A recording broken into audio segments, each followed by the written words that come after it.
jemaat Tuhan, selamat datang dan selamat beribadah di Gereja GPDI Kalvari Kupang. Mari sama-sama kita akan melihat pengumuman untuk jadwal ibadah sepekan. Oleh kuasa darah Ka Allah dilihat dan siapa dapat melawan. Kita lebih dari pemenang, lebih dari pemenang, pemenang dalam segala perkara. Oleh kuasa darah Ka Allah dilihat dan siapa dapat melawan. Kita lebih dari pemenang. Haleluya.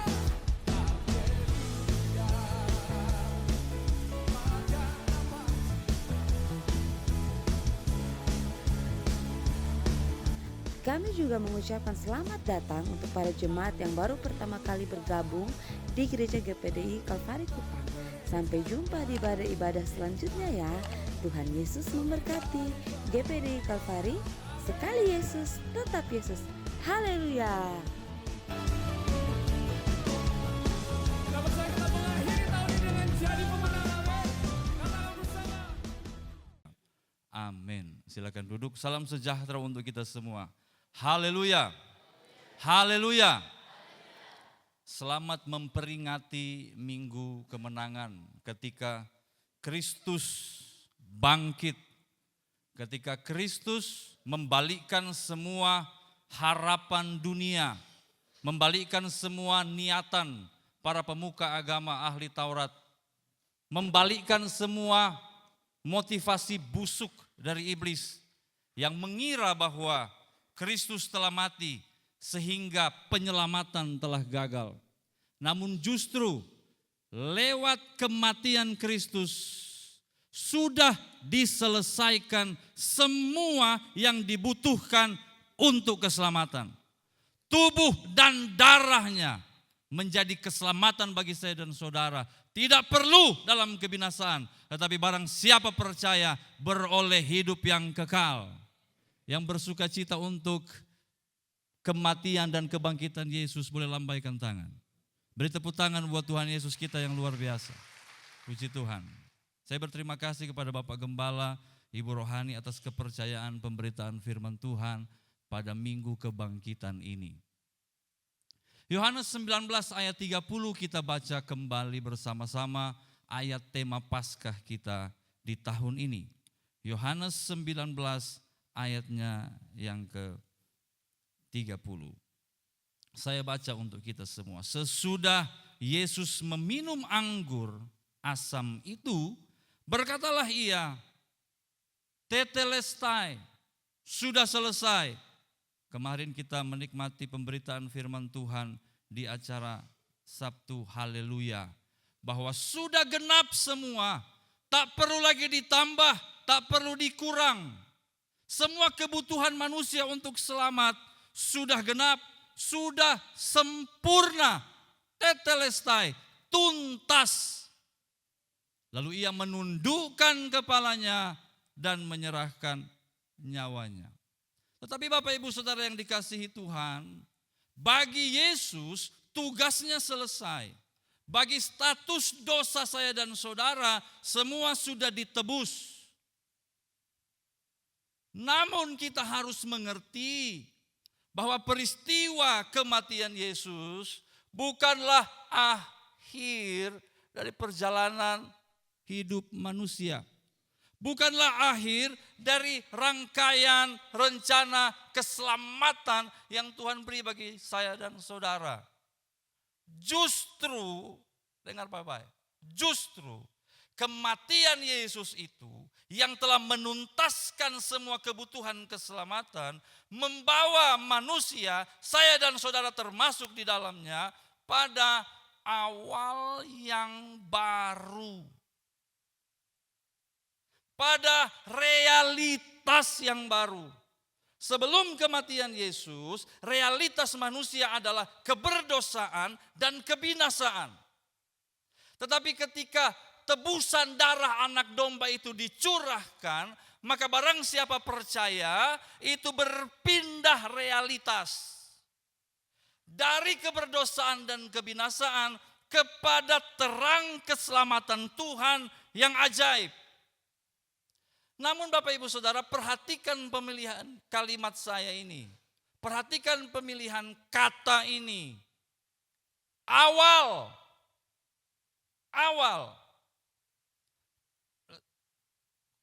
Kak Donald kemarin memberikan satu contoh bahwa ada seorang yang berhutang, lalu dia minta ampun atas hutang-hutangnya. Tidak bisa serta-merta bank bilang, oh lu minta maaf, lu minta ampun, lu bilang saya tidak bisa lunasi, nah sudah pulang selesai. Tidak bisa, harus ada pembayarannya, entah siapa yang bayarin, ya dibayarkan gitu. Jadi saya bisa membayangkan orang yang berhutang, ada di sini pernah berhutang, tipis-tipis koperasi. GoPay apa. Yang paling jengkel adalah kita tidak pernah utang tapi data kita bocor, lalu kita mulai diteror, ditelepon, di WA.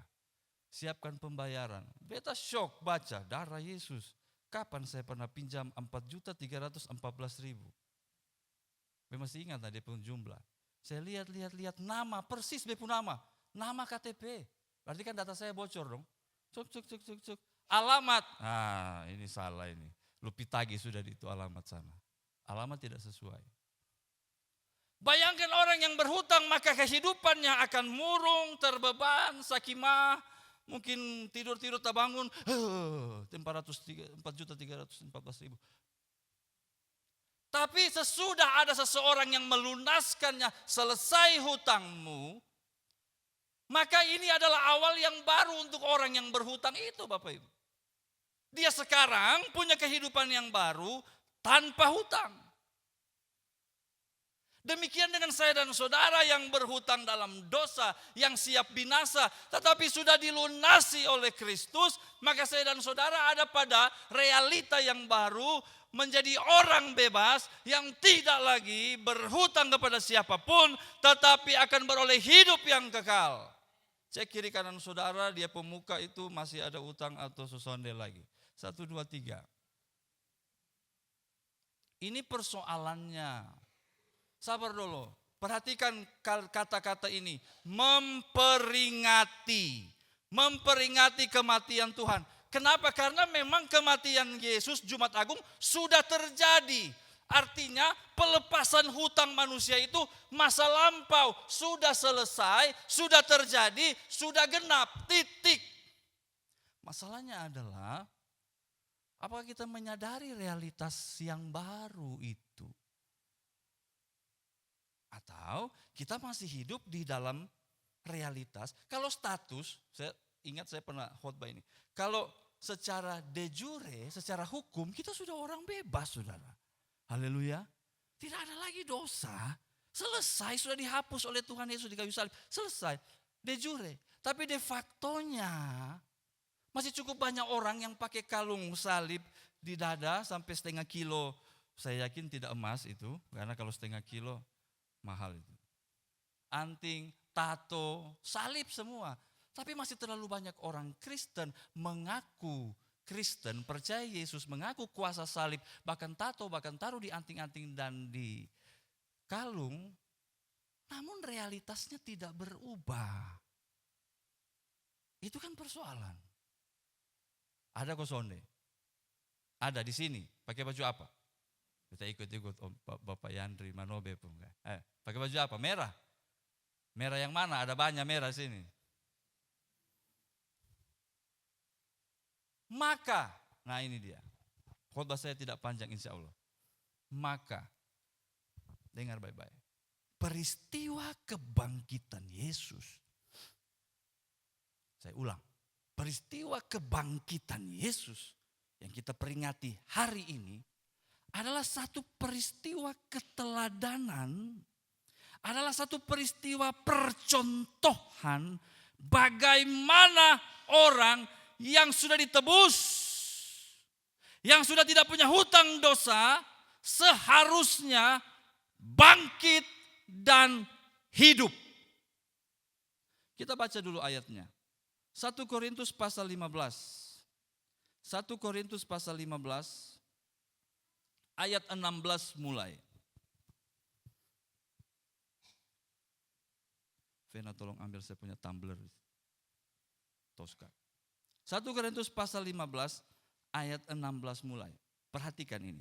Sebab jika benar orang mati tidak dibangkitkan, maka Kristus juga tidak dibangkitkan. 17. Dan jika Kristus tidak dibangkitkan, maka sia-sialah kepercayaan kamu dan kamu masih hidup dalam dosamu. Jadi kebangkitan Yesus itu penting sekali untuk menunjukkan, mencontohkan bahwa orang itu sudah pindah dari maut kepada hidup. 18. Demikianlah binasa juga, kalau memang Yesus tidak bangkit ya. Demikianlah binasa juga orang-orang yang mati dalam Kristus. Jikalau kita hanya dalam hidup ini saja menaruh pengharapan pada Kristus, maka kita adalah orang-orang yang paling malang dari segala manusia. Tetapi ayat 20, baca sama-sama boleh ya? 1 Korintus pasal 15 ayat 20, perhatikan ayat yang luar biasa ini, yang harusnya membangunkan iman kita. Ayat 20 1 Korintus 15, 1, 2, 3. Tetapi yang benar ialah bahwa Kristus telah dibangkitkan dari antara orang mati sebagai apa? Sebagai yang sulung dari orang-orang yang telah meninggal. Sebagai yang pertama. Sebagai yang sulung. Sebagai sesuatu yang ada di depan. Untuk apa? Untuk diikuti. Sudah ada amin. Ayat 23. Lebih tegas lagi di sini. Ayat 23. Baca sama-sama 1, 2, 3. Tetapi tiap-tiap orang menurut urutannya. Stop dulu. Baca ulang ya. Tarik napas dulu. Ini penting. Ini akan mengubah cara berpikir kita tentang keselamatan, tentang iman kepada Tuhan. Ayat 23, siap, ulang 1, 2, 3. Tetapi tiap-tiap orang menurut urutannya, lanjut. Kristus sebagai buah sulung, sesudah itu mereka yang menjadi miliknya pada waktu kedatangannya. Katakan amin. Kata buah sulung di sini ada satu konsep di Israel pada masa itu adalah buah pertama dari hasil pertanian yang akan menggambarkan buah berikutnya. Kalau buah pertamanya bagus, kualitas A, maka diharapkan buah berikutnya, musim berikutnya, buah turunan dari pohon ini akan A terus. Hari Jumat Bapak Gembala sudah menjelaskan bahwa keselamatan kita sudah dikerjakan lampau. Lalu nanti akan ada sorga yang kekal. Lalu di tengah-tengah sementara. Ini 3. Salib Yesus ada di belakang, lampau. Yesus sudah menebus dosa saya dan saudara. Dia bangkit sebagai buah yang sulung, sudah pernah terjadi. Dan nanti pada waktu kedatangannya akan ada sorga bagi saya dan saudara. Katakan amin. Yang jadi pergumulan kita kan adalah yang sekarang. Apakah di hidup kita yang sekarang ini kita menikmati yang sudah lampau dan kita akan berharap untuk yang akan datang? Tapi yang harus kita tanya bagaimana kondisi kita sekarang? Ya Yesus sudah mati masa lampau, Yesus sudah selamatkan, sudah nanti akan masuk surga terus sekarang.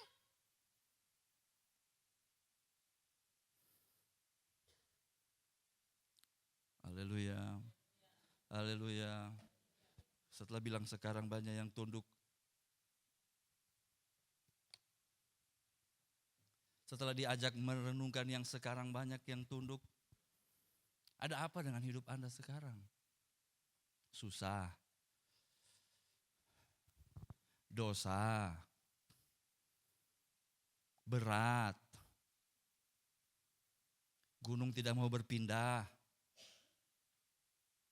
Kita menyanyi lagu tadi ya saudara, menghayati semua, saya suka cara kita menghayati lagu-lagu rohani. Walaupun tak berpindah, tetap percaya.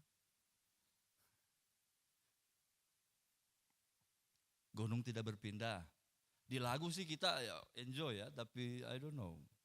Ketika gunung persoalan, ketika mertua, ketika bisnis kita, ketika ini anak sudah bisa diatur, ketika godaan datang, ketika dosa menerpa, ketika badai hidup. Kita di posisi mana Bapak Ibu sekarang, itu yang ditanya.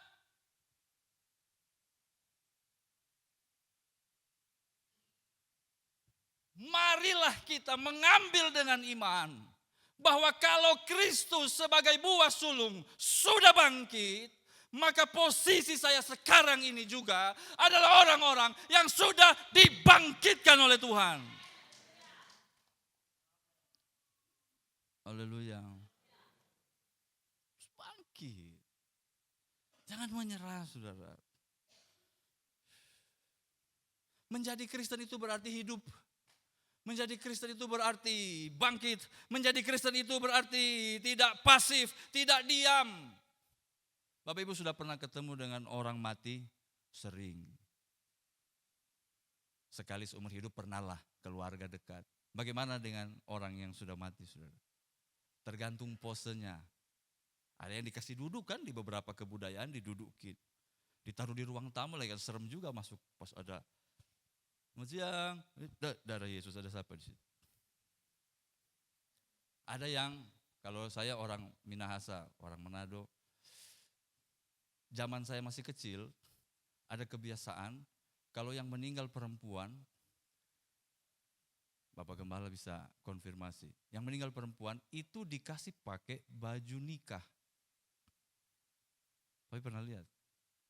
Dan itu menyeramkan buat saya masih kecil. Jadi pas pergi mama bilang, ada jemaat yang meninggal, orang pilih lihat dulu. Sudah so gagah kuat, so bagus. Pas sampai darah Yesus. Baik kok dia ada duduk bagus. Ada lain kali yang sebagainya. Enggak seram. Ada juga yang suka ketika pulang dari melayat itu pulang bawa berita begini. Bagus sekali dia jenazah. Bagaimana? Ada senyum. Jadi ketemu balas senyum. Orang mati saudara. Kalau sudah mati aja. Mati begini. Saya bercanda dengan istri saya. Kalau saya meninggal dia bilang, pertama-tama dikasih lewat uang dulu di mata begini. Kalau masih cari tahu berarti masih hidup. Istri saya ini luar biasa.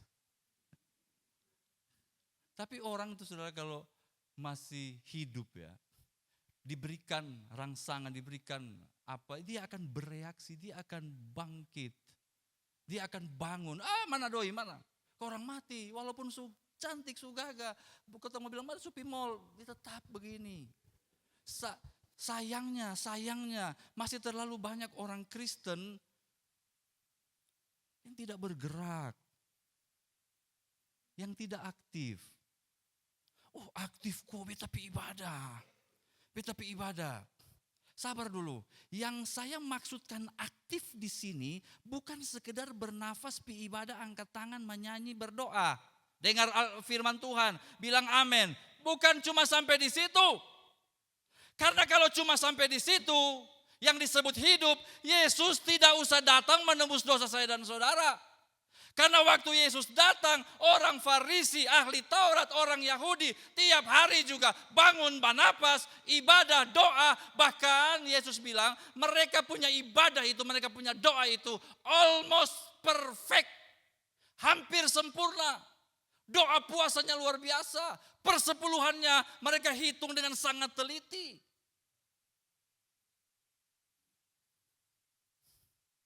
Jadi yang disebut hidup itu yang seperti apa dong? Bukan sekedar beribadah, tetapi melakukan sesuatu. Saya akan masuk di bagian akhir khotbah saya ini untuk menyatakan seperti apa hidup itu di dalam Kristus.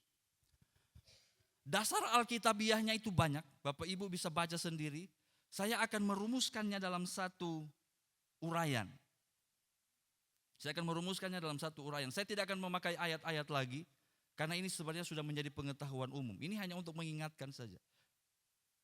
Tapi dasar Alkitabiahnya itu di seluruh Alkitab, tentang bagaimana itu hidup. Saya akan uraikan dengan mengutip satu pernyataan terkenal dari seorang filsuf Jerman yang dibenci oleh hampir semua pemuka agama. Namanya adalah Karl Marx. Kenapa anak saya namanya Karl? Satu, opanya Karel. Itu nomor satu itu. Dua, ada teolog besar namanya Karl Barth. Karl Barth, Jerman juga. Tiga, minta maaf, saya sempat mengagumi pemikiran Karl Marx. Ini orang ini tidak populis di kalangan para pendeta, ketong binci dia. Karena apa? Karena dia bilang begini. Ini kutipannya. Agama adalah candu masyarakat. Saya mau uraikan begini. Kenapa sampai dia bilang agama adalah candu masyarakat, kemudian ditafsirkan berkembang menjadi komunisme, Marxisme di China, di Uni Soviet dan sebagainya. Itu saya tidak urus. Yang saya mau urus ini adalah ketika dia bilang agama adalah candu masyarakat. Kenapa bisa begitu? Dengar ini. Pada abad 19, kapitalisme itu meledak. Pabrik-pabrik dibikin, kemudian banyak orang kaya menguasai modal. Yang mau kerja di pabrik siapa? Siapa? Orang kaya, orang miskin. Jadi orang-orang miskin didatangkan kemudian bekerja di pabrik. Nah, orang miskin digaji sangat kecil, mereka hidup merana, mereka hidup dalam, perhatikan baik-baik ini, mereka hidup dalam persoalan demi persoalan. Persoalan, penderitaan, kemiskinan, perhatikan pemilihan kata ini, struktural. Persoalan kemiskinan struktural itu tidak bisa Anda pecahkan dengan sekedar rajin-rajin, banyak-banyak berdoa, rajin-rajin bekerja, nanti penderitaan akan hilang, tidak mungkin. Persoalan struktural itu menekan sehingga orang-orang miskin ini tidak bisa berkembang, tidak bisa hidup yang layak. Nah, supaya ini orang-orang miskin bisa terikat terus dalam kemiskinan dan penderitaan, lalu kerja untuk orang-orang kaya, para kaum kapitalis ini bekerja sama dengan agama. Bekerja sama dengan pemuka-pemuka agama, pendeta-pendeta. Lalu mereka request kepada para pendeta, request ajaran, request khotbah. Apa yang dikhotbahkan dari mimbar-mimbar gereja Eropa abad 19? Kalau jemaatnya orang-orang miskin, kaum buruh, maka yang dikhotbahkan adalah begini. Dengar Bapak, dengar. Terima saja nasib Anda. Walaupun miskin di dunia, yang penting nanti kaya di sorga. Pujilah Tuhan, beribadahlah, nikmatilah hadirat Tuhan. Tidak usah mengubah hidupmu, terima saja persoalanmu, terima saja penderitaanmu. Engkau menderita sekarang, Tuhan akan balas dengan sorga yang indah kekal untuk selama-lamanya. Dan jemaat bilang, amin. Dan menderitalah mereka sampai mati.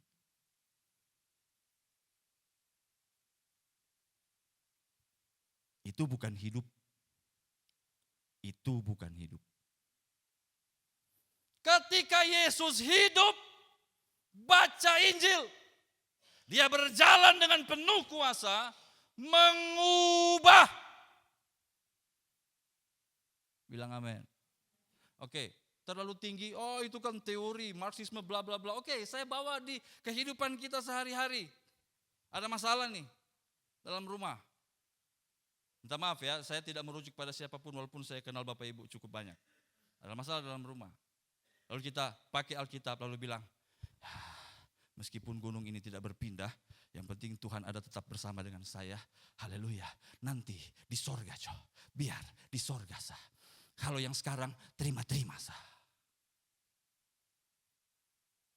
Itu bukan hidup. Anda sementara mati. Tahun 60-an, 70-an di Peru muncullah seorang hamba Tuhan yang membaca buku Karl Marx dan meluncurkan mazhab teologinya yang disebut dengan liberation theology. Teologi pembebasan. Dia bilang nem boleh begini, sonde boleh begini. Jangan biarkan masalah berlarut-larut dalam hidup saudara. Jangan biarkan kemiskinan ada. Jangan biarkan penderitaan itu struktural. Anda harus bangkit karena Yesus kita bangkit. Kenapa umatnya mati? Bangkit. Liberation theology kemudian berkembang dan ada sampai sekarang dipelajari oleh anak-anak di STT.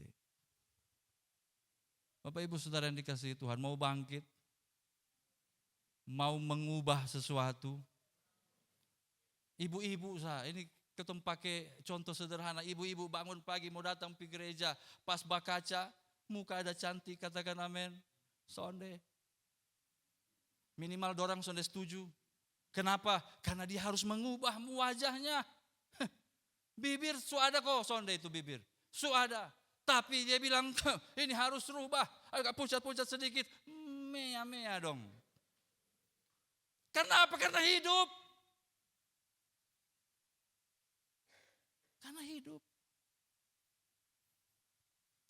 Saya tutup dengan 4 tips bagaimana bangkit. Saya masih punya waktu saudara, minimal 10 menit. Supaya Bapak Ibu pulang bawa yang ini, bawa 4 tips ini. Boleh bilang haleluya. Yang pertama, bangkit, bebas secara spiritual. Katakan amin. Secara rohani. Bilang kiri kanan saudara, secara rohani. Bangkit. Waktu kita mendapati dalam diri kita potensi dosa, secara sadar Anda harus bilang kepada diri, saya ini hidup. Kalau orang mati diapain, diam aja. Tapi kita yang hidup bilang kepada diri, peson mau sontong itu dosa. Sebenarnya urutannya enggak begini, cuma ya Kalvari, jadi saya harus mulai dari yang rohani. Perbaiki kerohanian kita. Jangan, nakar mana suka dong juga bikin, semua juga buat, Saya masih kecil, teman-teman saya yang senior suka suruh saya berkelahi, karena saya suka berkelahi, dong suruh, coba lu korek itu 1 pun telinga. Beta pi korek di telinga. Pak, ternyata dia orang bilang juga, kalau dia korek lu telinga berarti dia pandang enteng lu. Jadi dia balik, lu mau apa? Aku matang, pang. Diuruslah oleh orang tua. Papa saya pendeta, mama saya pendeta. Mama saya bilang begini, kenapa kau berkelahi? Kau dia mau lawan, berawal dari korek telinga. Siapa yang suruh? Itu yang suruh. Oh, kalau dia suruh makan tai, lu makan. Di situ saya mendapat pencerahan. Oh iya ya. Bapak Ibu, potensi dosa, godaan dosa. Kalau kita hidup, kita akan bilang, nehi, aku tidak mau. Amin. Haleluya. Yang kedua, pembebasan personal, transformasi manusia. Bosong catat ini karena ini teorinya Gustavo Gutierrez. Ya, itu. Oh sudah, bosong so hafal, bagus. Transformasi manusia. Kita harus dari hari ke hari menjadi lebih baik. Ada ayat berkata, Kristus adalah patron kita, teladan kita. Kristus di depan, kita di belakang, kita ikut. Jangan mandek, jangan stop. Kalau Kristus penuh kasih, kita penuh maki, maka dari hari ke hari ini maki akan berubah menjadi kasih. Katakan amin. Itu yang namanya transformasi manusia. Pembebasan personal. Jangan patok begini. Sudah, beta ini begini. Lu mau apa? Itu biasa ada di bapak-bapak yang bukan Kalvari. Kan tadi ibu-ibu suka nak, bapak-bapak juga dapat toh. Kok lu kenal beta memang suka gini nah. Beta memang keras nah. Terus apa? Beb mama saya yang kasih lahir beta sudah rubah beta nah lu lah. Sabar dulu, ini ada aroma-aroma pengalaman pribadi ini. Itu berarti itu bapak sudah mematok bahwa dia mati. Enggak, manusia yang hidup berubah. Saya bisa bilang amin. Haleluya. Dengan alasan apapun. Ada no yang ya, aduh, saya mau masuk di sini ini banyak yang tersinggung. Banyak yang tersinggung di luar. Ada yang pernah follow dokter Gia di Instagram. Dia bawa satu kasus anak kecil di IGD masuk UGD, batuk parah dan segala macam, dan setelah diteliti ternyata itu akibat dari bapaknya merokok. Itu video saya kirim ke beberapa teman saya yang perokok. Waktu ketemu dengan salah satu teman saya bilang, bahaya loh, kan punya anak kecil. Dia bilang, ini sudah terlalu lama ini. Kalau sudah jepit ini berat. Maaf ya yang tersinggung. Di sini tidak ada yang tersinggung, amin. Tidak ada, karena tidak ada lagi yang di sini. Apalagi minum mabuk sini son ada. Yang mengaku son ada. Kok sudah dari dulu begini nih? Itu berarti kita mati, saudara. Dan kita bisa terapkan ini kepada apapun. Dalam kehidupan kita yang keliru. Bapak Ibu, kalau Anda bangkit pagi ini, maka Anda mau mentransformasi diri menjadi serupa dengan Kristus. Haleluya. Yang ketiga, terakhir, ini yang saya sudah bicarakan dengan istri saya dan dia bilang jangan terlalu pisini. Tapi saya bilang saya akan berdoa, kalau mau sampai di sini maka sampailah dia.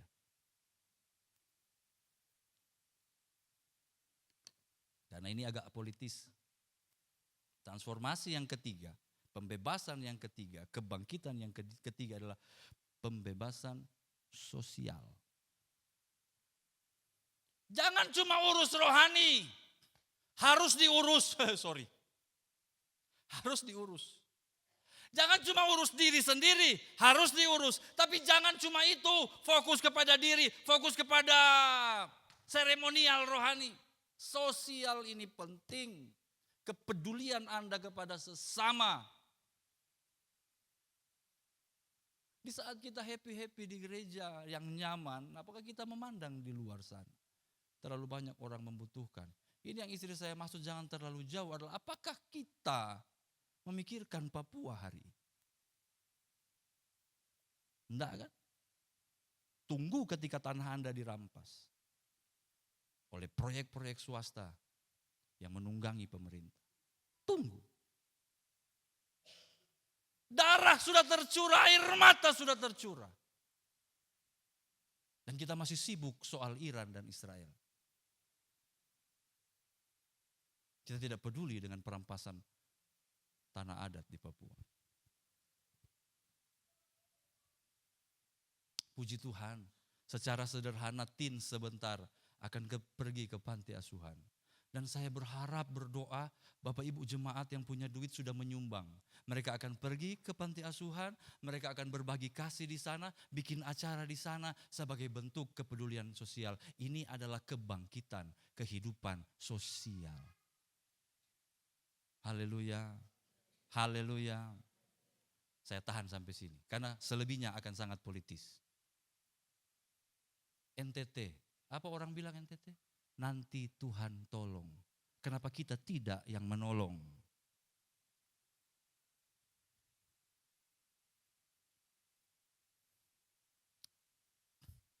Saya dan istri saya beberapa tahun lalu mengurus sebuah kasus. Jemaat sudah sedikit banyak tahu, saya sudah pernah share. Seorang hamba Tuhan memperkosa jemaat. Dan ketika kami telusuri ini sampai bawa visum segala dan telusuri ini NTT ini, terlalu banyak kasus yang seperti itu. Tapi orang-orang di dalam gereja yang nyaman, bernyanyi, berdoa, tanpa tahu di kiri kanan mereka banyak yang tumbang menderita dalam kemiskinan dan penderitaan struktural. Kita masih mati soal sosial. Terakhir sekali, 2 menit. Setelah spiritual kita dibebaskan dari dosa, setelah personal kita mengalami transformasi kemanusiaan menjadi manusia yang lebih baik, lalu ketika kita sudah bisa melihat di luar sana secara sosial butuh pembebasan dan kita mulai beraksi, kita mulai bertindak, maka kita akan sampai kepada pembebasan relasional. Persekutuan kita dengan Tuhan dipulihkan, persekutuan kita dengan sesama dipulihkan. Maka damailah kehidupan, maka sejahteralah kehidupan, maka berbahagialah saya dan saudara. Haleluya, haleluya. Maka Bapak Ibu Saudara yang dikasihi Tuhan, Paskah kebangkitan, Minggu kebangkitan yang kita rayakan 2026. Mari kita mulai dengan cara pandang yang baru. Kita gugat cara berpikir kita yang lama.